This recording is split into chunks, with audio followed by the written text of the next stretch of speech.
-3, -4, -5 degrés, les températures glaciales s'enchaînent depuis plusieurs jours. Mais malgré les apparences, ce phénomène n'est pas considéré officiellement comme une vague de froid par Météo France. À la différence des nuits, les journées sont elles plutôt ensoleillées. Il fait donc autour de 5 degrés en maximale l'après-midi. La dernière vraie vague de froid en Vendée remonte, elle, en février 2012.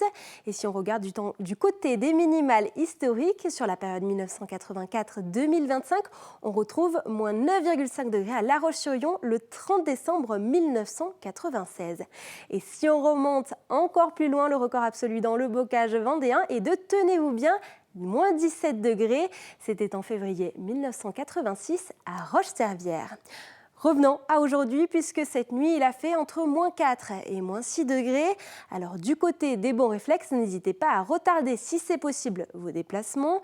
Si vous devez tout de même prendre la voiture, vérifiez que vos pare-brises, vos vitres, vos rétroviseurs extérieurs soient bien propres.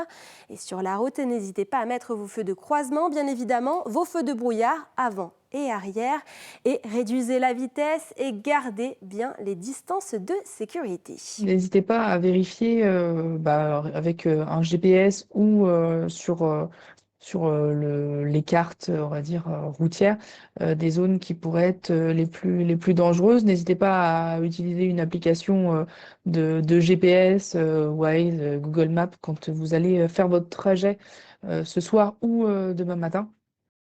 Enfin, dans la journée, on va dire, de mardi plus globalement, d'essayer de vérifier les conditions aussi de circulation. Et du coup, à essayer de décaler votre départ ou alors à ne pas prendre la route, ce qui serait encore mieux. Prudence donc sur les routes. Le thermomètre devrait légèrement remonter dès demain. Les températures négatives, elles, vont disparaître à partir de ce jeudi.